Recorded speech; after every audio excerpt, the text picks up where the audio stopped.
उसमें सोचना चाहिए कि तर्क करने वाली कौन है। हमारी बुद्धि है, और बुद्धि हमारी माइक है, और माइक एरिया में भी बहुत थोड़ी लिमिट की है।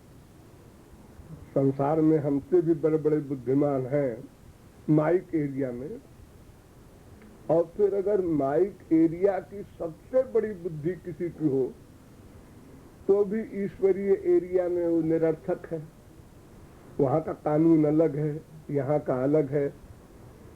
इंडिया का कानून कनाडा में लागू नहीं होता, रशिया में लागू नहीं होता। दोनों मटेरियल हैं, लेकिन फिर भी सबका अपना अपना कानून है।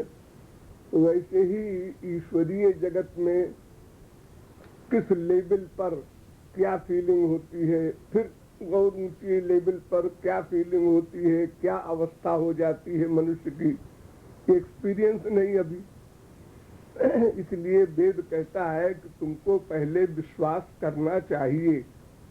विश्वास करो, श्रद्धा करो और प्रैक्टिकल साधना करो।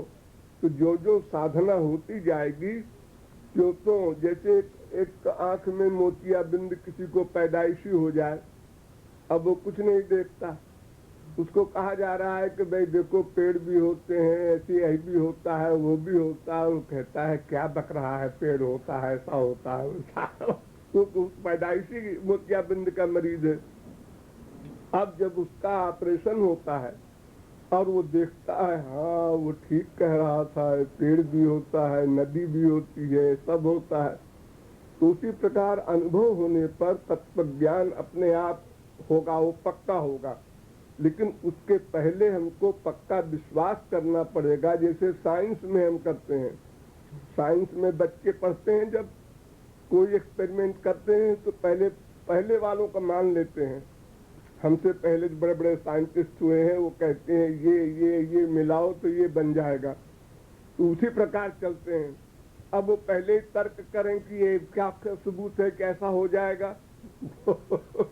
अरे भैया हम ABCD पढ़ते हैं, ये ए है, क्यों ये है, हम तर्क नहीं करते।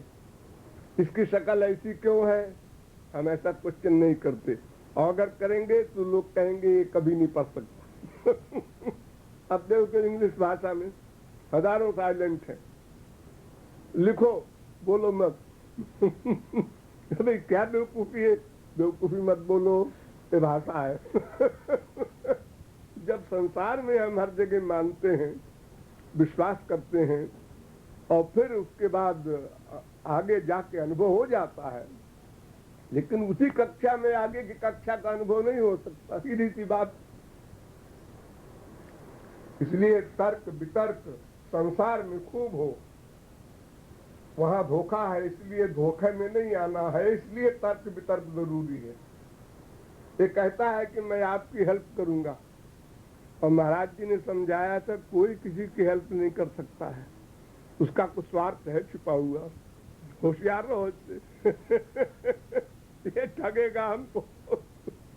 तो इस प्रकार वहां तो खूब बुद्धि लगाओ, लेकिन हरि गुरु के यहाँ अगर बुद्धि लगाया तो फिर हमारी वहां गति है ही नहीं, वहां का हाल हम जानते नहीं और हमारा पतन हो जाएगा।